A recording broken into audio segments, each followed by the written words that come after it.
আসসালামু আলাইকুম সুপ্রিয় শিক্ষার্থীরা, আজকের ক্লাসে হচ্ছে আমরা এই প্রমাণটা দেখার চেষ্টা করব। প্রমাণ করো যে del square 1/r equal to হচ্ছে 0। এই জিনিসটা হচ্ছে আমাদের আজকে প্রমাণ করতে হবে। তো এটা দুইটা নিয়মে প্রমাণ করা যায়, দুইটা নিয়মই হচ্ছে আমরা আজকের ক্লাসে শিখব, ঠিক আছে? আচ্ছা, তো প্রথমে বেসিক যেই নিয়ম, বেসিক নিয়ম যেটা, এটা শিখি আমরা প্রথমে। আরেকটা হচ্ছে শর্টকাটে করা যায়, মানে খুব সংক্ষেপে করা যায়, সেটা আমরা পরে দেখব। কিন্তু আমার সাজেশন হচ্ছে এই যে মেইন নিয়মে আমি যে বেসিক নিয়ম করাচ্ছি সেভাবেই যাতে সবাই শিখো তোমরা। তাহলে del square 1/r equal to 0। এখানে এই যে ডেল স্কোয়ার বা নেবলা স্কোয়ার, এটা হচ্ছে একটা অপারেটর। এটাকে আমরা বলি ল্যাপ্লাসিয়ান অপারেটর। কি বলি এটাকে? Laplacian operator. এটা হচ্ছে ডেল ডট ডেল মানে হচ্ছে del square. Del dot del মানে হচ্ছে ডেল স্কোয়ার। বিভিন্ন সময়ে হচ্ছে ফিজিক্সে, ম্যাথে এইটা পড়তে গেলে এটা বিভিন্ন জায়গায় স্টেটমেন্ট আকারে থাকে যে ল্যাপ্লাসিয়ান অফ সামথিং, এরকম। তো ল্যাপ্লাসিয়ান মানে হচ্ছে নেবলা স্কোয়ার। ওকে, আচ্ছা, তাহলে এটা আমাদের প্রমাণ করতে হবে। তো এটার সমাধান আমরা দেখি। আমাদের প্রমাণ করতে হবে যে 1/r এর ল্যাপ্লাসিয়ান হইতে হবে কত? 0। তো ডেল স্কোয়ার 1/r, এখান থেকে আমরা কি জানি? আমরা হচ্ছে পরিচয়গুলো একটু লিখি প্রথমে। আমরা জানি নেবলা অপারেটর ইকুয়াল টু কি হয়? ডেল ডেল এক্স সাথে থাকে i, del del Y j plus del del Z k. এটা হচ্ছে নেবলা অপারেটর, তাই না? তো আমরা যদি নেবলা স্কোয়ার মানে কি? নেবলা ডট নেবলা, এটা যদি করার চেষ্টা করি তাহলে কি হবে? প্রথমে এই যে এটা আছে তার সাথে কি আরেকটা নেবলা গুণ হবে, তাই তো? তাহলে del del X I cap plus del del Y J cap plus del del Z K cap, তার সাথে আরেকটা নেবলা কি করতে হবে? গুণ করতে হবে। আমি একদম ভেঙে ভেঙে দেখাচ্ছি, ঠিক আছে, যাতে কারো কোনো কনফিউশন না থাকে। অনেক বই হচ্ছে ডিরেক্ট লিখে দেওয়া আছে স্কোয়ার, নেবলা স্কোয়ার সমান এটা স্কোয়ার প্লাস এটা স্কোয়ার প্লাস এটা স্কোয়ার। সেই স্কোয়ারটা আসে কীভাবে সেটা আমি দেখাচ্ছি। এখন আমরা ডট গুণের নিয়ম তো জানি। ডট গুণের নিয়ম কি?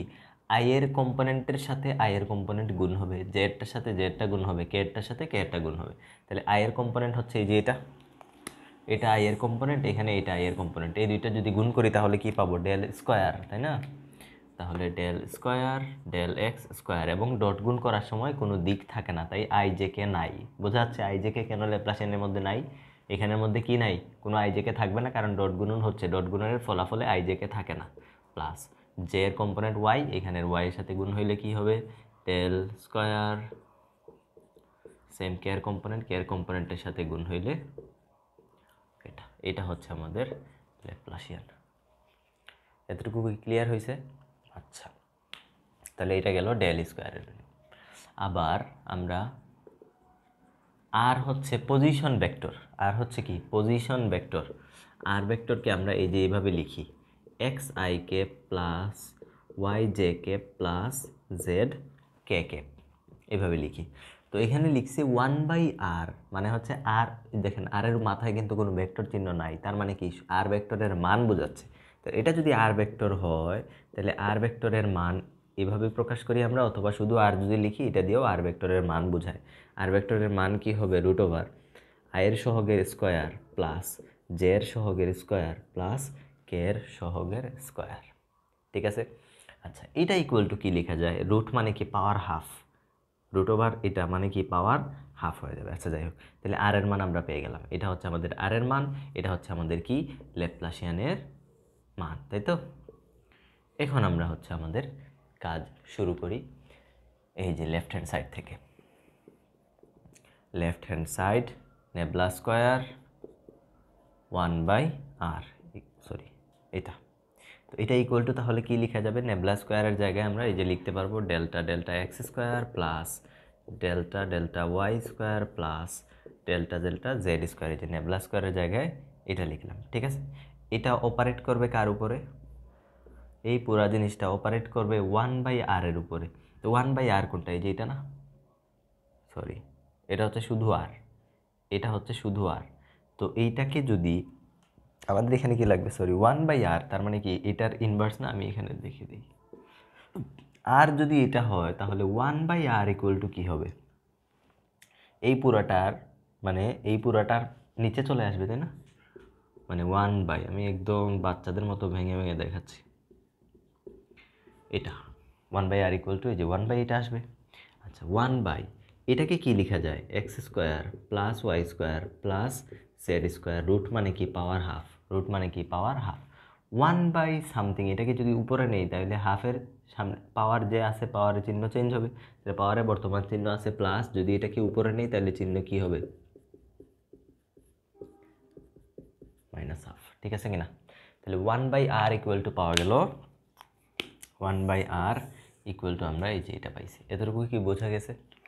এতটুকু কি ক্লিয়ার হয়েছে সবার?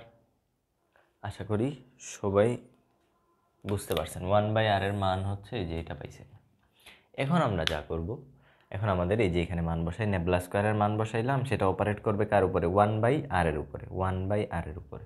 1/r কোনটা, এই যে এটা, মাঝে কিন্তু কোনো ডট ক্রস কোনো চিহ্ন নাই, এটা হচ্ছে জাস্ট অপারেটর, এটা একটা স্কেলার অপারেটর ডেল স্কোয়ার, এটা 1/r এর উপর অপারেট করতেছে, এখানে কোনো ডট গুণন ক্রস গুণন কিচ্ছু হচ্ছে না। তাহলে 1/r এর জায়গায় আমরা হচ্ছে লিখতে পারবো এই যে নেবলা স্কোয়ারের জায়গায় নেবলা স্কোয়ারের মান, 1/r এর জায়গায় 1/r এর মান বসাবো। 1/r কত, এই যে এটা, তাহলে লিখি X square plus Y square plus Z square to the power minus half. ঠিক আছে? এখন আমরা যা করব সেটা হচ্ছে এক্স স্কোয়ার দিয়ে একবার এটার উপর অপারেট হবে, ওয়াই স্কোয়ার দিয়ে এটার উপর অপারেট হবে, জেড স্কোয়ার দিয়ে এটার উপরে আরেকবার অপারেট হবে। বোঝা যাচ্ছে কিনা? তাহলে আমরা আলাদা আলাদাভাবে এক্স দিয়ে অপারেট করব প্রথমে, এইটা দিয়ে এক্স স্কোয়ারের রেসপেক্টে প্রথমে এটাকে ডিফারেন্সিয়েশন করব, মানে এই কাজটা করবো আর কি, এইটার সাথে এটা হিসাব করব একবার, এটার সাথে এটা, তারপরে এটার সাথে এটা। ওকে, আমি উপর থেকে শুরু করি, তাহলে উপরের অংশটা মুছি। এতটুকু তো ক্লিয়ার হয়েছে, তাই না? এতটুকু ক্লিয়ার হয়েছে। এখন পরীক্ষায় আমি যেভাবে লিখতেছি আপনি চাইলে এইভাবেও লিখতে পারেন, অথবা আপনি চাইলে সরাসরি এই লাইন থেকেও লেখা শুরু করতে পারেন। শুধু এই যে আর ভেক্টর ইকুয়াল টু এটা লিখবেন, শুধু আর ইকুয়াল টু এটা লিখবেন, 1/r ইকুয়াল টু এটা লিখবেন, লিখে তারপরে এখান থেকে লেখা শুরু করতে পারেন। ঠিক আছে? মানে এই যে নেবলা স্কোয়ার সমান যে এটা হয়েছে, এটা টিচাররা ধরে নিবে যে আমরা সবাই জানি, এটা লিখছেন কি লিখেন নাই ওইটা ম্যাটার করবে না। ওকে, আচ্ছা এখন আমরা কি করব তাহলে, আমরা হচ্ছে এক্স স্কোয়ারের রেসপেক্টে এটাকে ডিফারেন্সিয়েট করব। এখন আমাদের কাজ হচ্ছে এই জিনিসটাকে ইভালুয়েট করা, তারপরে হচ্ছে ওয়াই স্কোয়ার দিয়ে করবো, তারপরে জেড স্কোয়ার দিয়ে করবো। বোঝা যাচ্ছে? তাহলে মাইনাস হাফ। এখন আসেন এখানে ডিফারেন্সিয়েশন কয়বার করতে হবে, দুইবার না? দুইবার ডিফারেন্সিয়েট করতে হবে। দেখেন খেয়াল করেন, প্রথমে হচ্ছে এক্সকে বাইরে রেখে দিলাম, বাইরে রেখে দিয়ে একবার ডিফারেন্সিয়েট করতেছি এক্সের রেসপেক্টে, ভিতরের জিনিসকে একবার ডিফারেন্সিয়েট করতেছি, পরে আরেকবার করব। ঠিক আছে? প্রথমে একবার ডিফারেন্সিয়েট করতেছি। এখন ডিফারেন্সিয়েশন তো পার্শিয়াল ডিফারেন্সিয়েশন আমরা জানি, তাই না?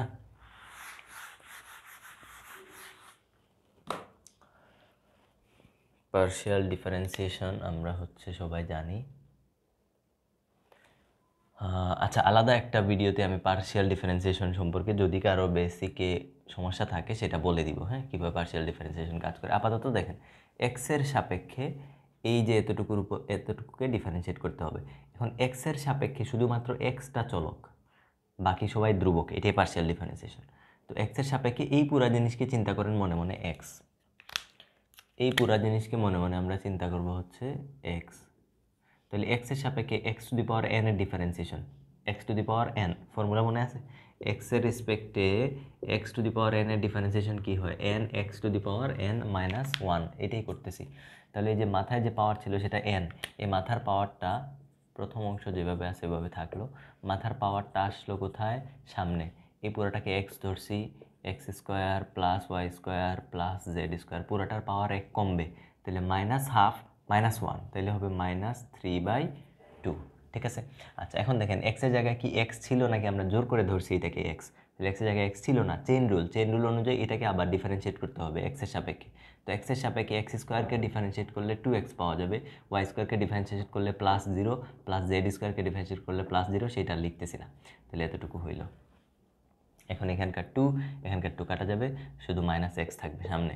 তাহলে del del X minus X x square plus Y square plus Z square whole to the power minus 3/2। একবার ডিফারেন্সিয়েট হয়েছে, আরেকবার ডিফারেন্সিয়েট করতে হবে, আরেকবার কি করতে হবে? ডিফারেন্সিয়েট করতে হবে। তাহলে এখন আসেন আর একবার ডিফারেন্সিয়েট করি।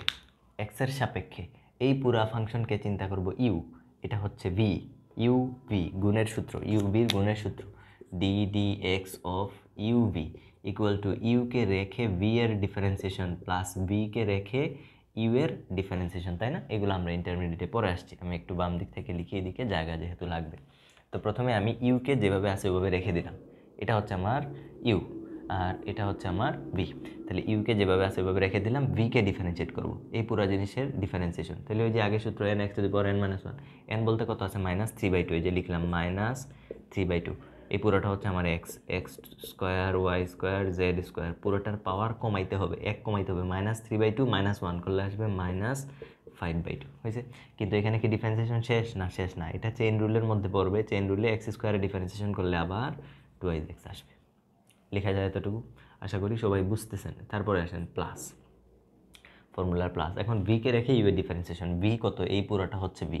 তাহলে X square plus Y square plus Z square whole to the power minus 3/2। ভিকে রেখে দিলাম, এটা ভি ছিল, ভিকে রেখে দিলাম, রেখে দিয়ে এক্সের ডিফারেন্সিয়েশন, সরি ইউ এর ডিফারেন্সিয়েশন মাইনাস এক্সের ডিফারেন্সিয়েশন 1, তাহলে কী হয়ে যাবে? -1। ঠিক হ্যাঁ, এতটুকু হচ্ছে আমরা এক্সের রেসপেক্টে ডিফারেন্সিয়েশন করে ফেললাম। এখন আমরা যেটা করব সেটা হচ্ছে একটু গোছামাজা করে কাটাকাটি করার চেষ্টা করব। তাহলে কি থাকে? মাইনাস এক্স আর এদিক থেকে থাকে এইখানের এক্স, মাইনাসে মাইনাসে আবার হয়ে যায় কি? প্লাস। তাহলে এক্স আর এক্স মিলে কি হবে? এক্স স্কোয়ার হবে, এক্স আর এক্স মিলে হবে এক্স স্কোয়ার। এক্স স্কোয়ার ব্র্যাকেটের ভিতরে থাকবে X square plus Y square plus Z square whole to the power minus 5/2। প্লাসে মাইনাসে minus X square plus Y square plus Z square whole to the power minus 3/2। এতটুকু কি সবাই বুঝতে পারছেন?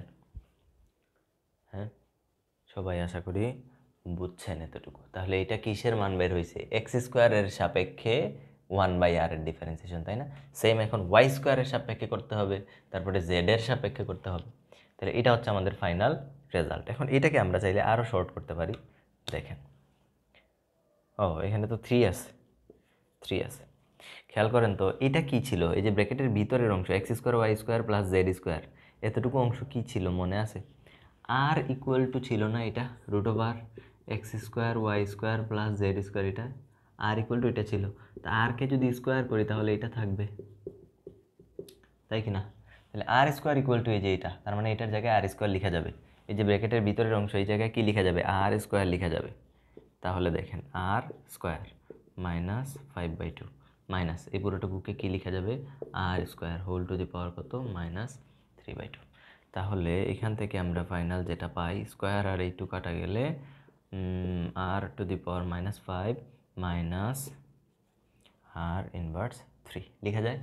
এতটুকু হচ্ছে কার সাপেক্ষে? এক্সের সাপেক্ষে। এক্সের সাপেক্ষে যখন আমরা ডিফারেন্সিয়েশন করলাম এক্স স্কোয়ারের সাপেক্ষে, তখন আমরা এইটা পাইলাম। তাহলে অনুরূপভাবে যদি আমরা ওয়াইয়ের সাপেক্ষে করতাম, এক্সের সাপেক্ষে করা এখানে এক্স স্কোয়ার আসছে, ওয়াইয়ের সাপেক্ষে করলে এখানে ওয়াই স্কোয়ার আসতো। অনুরূপভাবে যদি আমরা ডেল ডেল ওয়াই স্কোয়ারের সাপেক্ষে এটাকে ডিফারেন্সিয়েট করতাম, x square plus Y square plus Z square whole to the power -12, তাহলে আনসার পাওয়া যেত কি? 3y square r to the power minus, আমরা একটা করলে বাকিগুলো হচ্ছে অনুরূপভাবে লিখে দিলাম। তাহলে এবং এটা তো গেল ওয়াইয়ের সাপেক্ষে, দেখা যাচ্ছে কিনা? ইয়েস। এখন যদি জেডের সাপেক্ষে করতাম তাহলে কি আসতো? ডেল ডেল জেড স্কোয়ার, এটার সাপেক্ষেও যদি করতাম 3z স্কোয়ার, এটা আসতো। ও মাই গড, ঠিক আছে, বোঝা যাচ্ছে কিনা?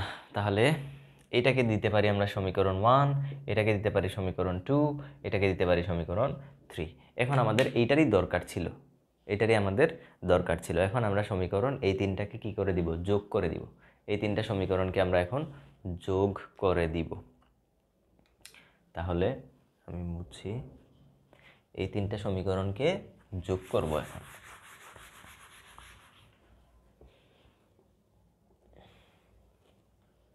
কোথায় যোগ করব, উপরের লাইনটা রাখতেছি আমি। সমীকরণ 1 2 3, এই তিনটাকে হচ্ছে আমরা কি করব, ও মাই গড, এটা তো এটার বাম পাশে তাহলে কি আছে, এই সমীকরণের বাম পাশে এই লাইনটা আছে, তাই না? এটা এটা ইকুয়াল টু এটাকে নাম দিয়েছিলাম আমরা সমীকরণ 1। ওকে, তাহলে এখন আমি লিখি, দেখেন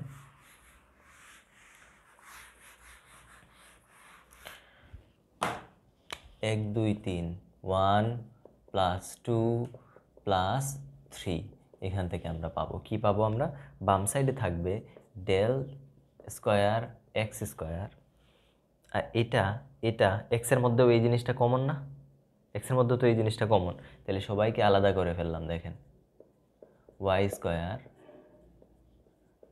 জেড স্কোয়ার, কমন ছিল কোনটা, এই ফ্যাক্টরটা এক্সের মধ্যে, ওয়াইয়ের মধ্যে, জেডের মধ্যে, সবার মধ্যে কমন ছিল, এটাকে আলাদা রাখলাম, whole to the power minus half equal to, ডান সাইডে আমরা কি পাচ্ছিলাম, এই যে এটা 3x square r to the power minus 5 minus এটা প্লাস এই যে এটা 3y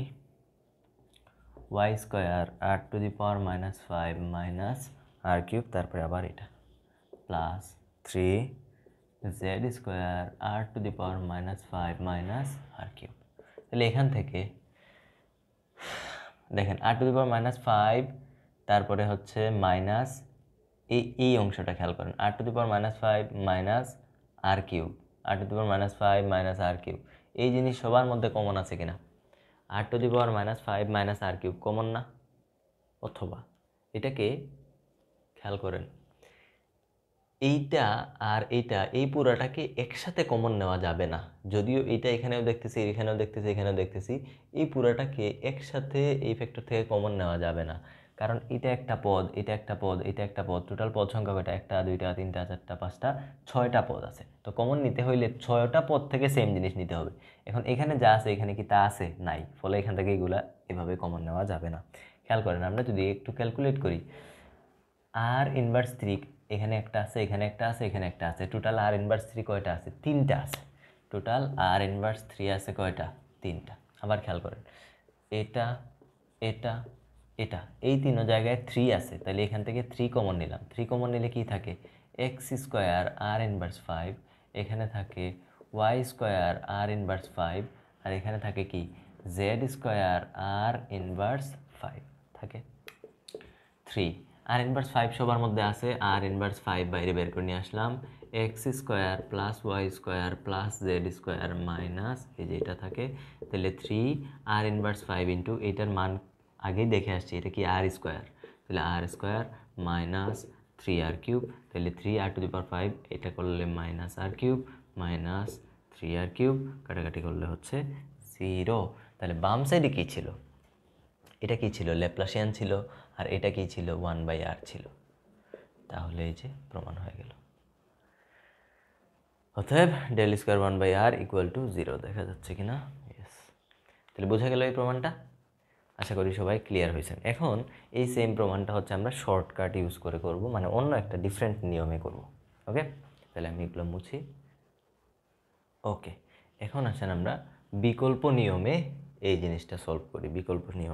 বিকল্প নিয়ম শেখার আগে আমাদেরকে এই সূত্রটা সম্পর্কে একটু জানতে হবে। ডেল যখন আর টু দি পাওয়ার এন এর উপরে অপারেট করে তখন সূত্র হয় N R to the power N minus 2r vector.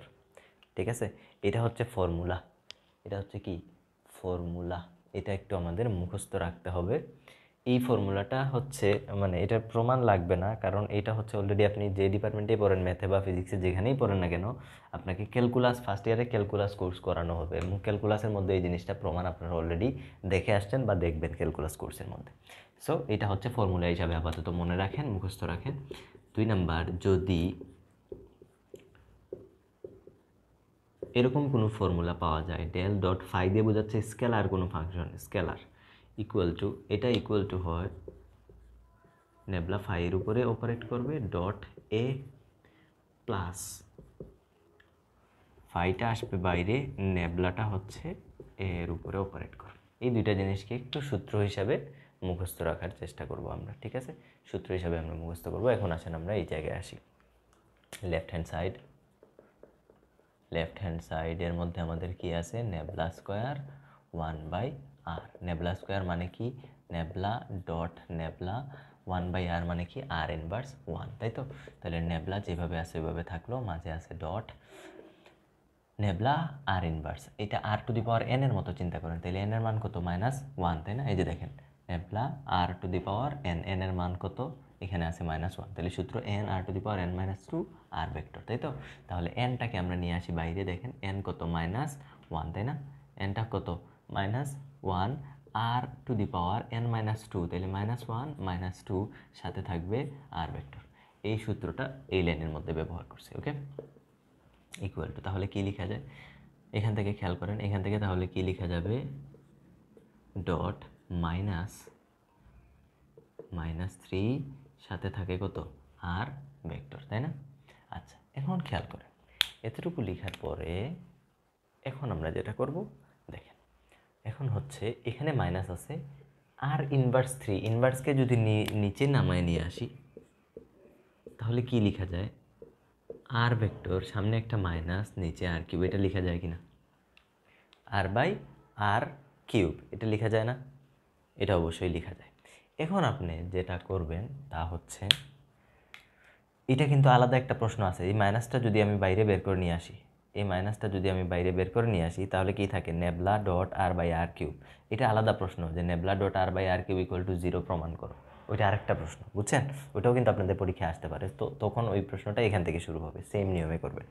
এখন আপনি মনে মনে যা চিন্তা করবেন তা হচ্ছে এতটুকু হচ্ছে নেবলা, আর এখানে -1/r³, এটাকে চিন্তা করবেন মনে মনে ফাই এর মতো করে চিন্তা করবেন, ফাই, এই পুরোটা হচ্ছে ফাই। তাহলে নেবলা ডট ফাই ইন্টু আরেকটা vector, nabla dot phi into আরেকটা ভেক্টর ইকুয়াল টু কি হয় নেবলার সাথে ফাই আসে প্রথমে, তাহলে ইকুয়াল টু নেবলার সাথে প্রথমে এই যে ফাইটা নিয়ে আসবো আমরা, নেবলার সাথে প্রথমে এই যে ফাইটাকে নিয়ে আসলাম, সাথে কি থাকে ডট এ ভেক্টর, তাহলে এ ভেক্টর কোনটা এই যে এইটা, তাহলে ডট এ ভেক্টর প্লাস ফর্মুলার ফাইটা বাইরে চলে আসে, ফাই কত -1/r³, তাই না?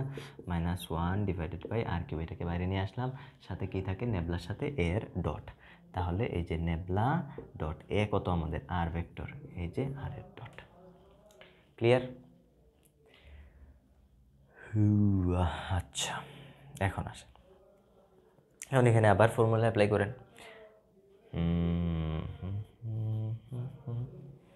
এটাকে কি লেখা যায়? এটা লেখা যায় প্লাস, প্লাসে মাইনাসে কি হয়ে যাবে -1/r³ del dot R, del dot R equal to হয় 3, এটা আরেকটা formula, del dot R equal to হচ্ছে 3। এখন এটা কীভাবে 3 হয় এটাও আমি একটু দেখাই দিই আপনাদেরকে, তা না হইলে আবার আপনারা টেনশনে মরে যাবেন যে 3 কীভাবে আসলো, যেহেতু ছোটো আছে আমি দেখাই দিচ্ছি। এটা নেবলা না, এটা তো নেবলা, সাথে ডট আর, এই যে dot xi' plus yj' plus zk' লেখা যায়। আই এর সাথে আই এরটা নিতে হবে, তার মানে এক্সের সাথে এই যে এক্স নিতে হবে, x প্লাস ওয়াই এর সাথে এই যে ওয়াই এরটা নিতে হবে, তাহলে উপরে ওয়াই নিচে ওয়াই, জেড এর সাথে জেডটাকে নিতে হবে, এক্সের রেসপেক্টে এক্সের 1, ওয়াই এর রেসপেক্টে ওয়াই এর 1, জেডের রেসপেক্টে জেডের 1 1। হয়েছে? খুশি? প্রমাণ কত পাইছি আমরা? 3। তাহলে del dot R equal to কত লেখা যায়? 3 লেখা যায়। পরীক্ষায় কিন্তু আপনাকে এটা প্রমাণ করে দেখাইতে হবে না। তাহলে 1/r³ সাথে আসলে কত 3।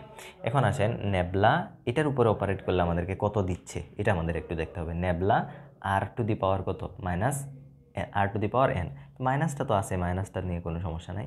r⁴n দেখেন ফর্মুলা কি হয়, ফর্মুলা হচ্ছে nটা সামনে আনতে হবে, তো n কত -3, এই যে -3 আসলো সামনে, তারপরে r এর পাওয়ার কত কমাইতে হবে n - 2, যা আছে তা থেকে 2 কমাইতে হবে, -3 আছে আর -2 করলে কত আসবে -5 আসবে, সাথে কি থাকে আবার আর ভেক্টর থাকে, এই যে আর ভেক্টর ডট এই আর ভেক্টরটা এখানে আনলাম -3/r³ দেখা যাচ্ছে কি না? ইয়েস, এতটুকু হয়েছে। এতটুকু পর্যন্ত কোনো সমস্যা থাকার কথা না। এরপরে আসেন মাইনাসে মাইনাসে কত প্লাস, মাইনাসে মাইনাসে হইল প্লাস, 3 আসলো বাইরে, আর ইনভার্স 5 আর ডট আর, যে কোনো নিজের সাথে নিজের ডট করলে স্কোয়ার পাওয়া যায়, এটা মুখস্থ রাখবেন। নিজের সাথে নিজের ডট করলে কি পাওয়া যায়? স্কোয়ার পাওয়া যায়। তাহলে r dot R equal to কী হবে? আর স্কোয়ার হবে। R dot R equal to r square -3 divided by কত? r³। তাহলে এখান থেকে কি লেখা যায়? r⁵ এটা স্কোয়ার করলে কত আসে? আর ইনভার্স 3 -3 r³ আছে নিচে, এটাকে উপরে নিলে কত? -3। সেম সেম জিনিস কাটা যাবে, ইকুয়াল টু কত? 0। তাইলে এটাই প্রমাণ করতে বলছিল আমাদেরকে। দেখেন খুবই সহজে আমরা এই জিনিসটা প্রমাণ করে ফেললাম। তার জন্য আমাদের এই 3টা ফর্মুলা কাজে লাগছে। এখন আপনি যে কোনো নিয়মে, আগে যে নিয়ম করাইছি সেটা যদি আপনার কাছে কঠিন লাগে এটাতে করতে পারেন, এটা যদি কঠিন লাগে আগের নিয়মে আপনি অঙ্ক করতে পারেন, যে কোনো নিয়মেই সঠিক। ওকে, আশা করি সবাই ক্লিয়ার হয়েছেন। ভালো থাকবেন, আল্লাহ হাফেজ।